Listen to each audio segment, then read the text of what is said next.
International Trade Secretary Liz Truss has said that MPs could resist free trade agreements by rejecting relevant laws and passing motions to halt their progress. The International Trade Secretary says that Parliament is entirely able to block post-Brexit trade deals. This is despite warnings from Conservative MPs that their counterparts in Washington and Brussels will have more say. However, ministers say they would not drop a ban on chlorinated chicken and that any deals must protect our NHS. Britain is currently chasing deals with the United States, Japan and the European Union. Senior Tories have demanded specific votes on future accords. However, International Trade Secretary Liz Truss, who flew to Washington at the weekend for talks, said that MPs were already free to block the ratification of pacts. Last week, she said, "It's an important principle that Parliament can block a given free trade agreement." She said this can be done through the Constitutional Reform and Governance Act process. She added,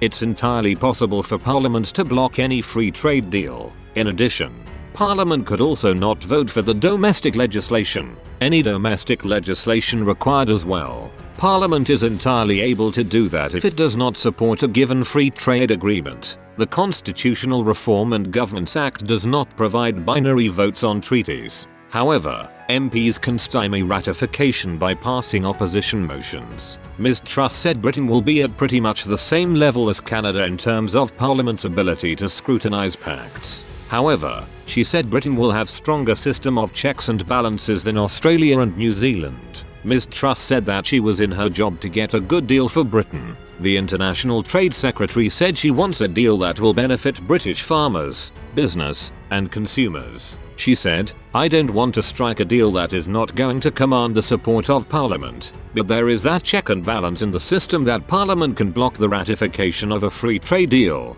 This comes after Jonathan Janagli, a former Conservative Justice Minister, launched an unsuccessful attempt to ensure that all trade agreements faced a parliamentary vote before they were signed last month. A dozen Tory rebels backed his proposal, including Theresa Villiers, the former cabinet minister. Mr. Janagli complained that the procedures highlighted by Ms. Truss were hopelessly out of date. He said, "Now that we have left the EU, the idea that we should have less scrutiny than the EU is a poor one. All of the legislators in the US, the EU and Japan will have more access rights to negotiation papers than UK MPs and they will get a vote on approval of the draft deal. We should have the same." The UK and EU finished the latest round of talks about the future trading relationship between the two entities in London last week. The UK's chief negotiator David Frost said the UK must face the possibility that it will not agree a deal on its future relationship with the EU by the end of the year. Mr. Frost said with less than 6 months to go until the end of the Brexit transition period, the UK must continue preparing for all possible scenarios for once that deadline passes.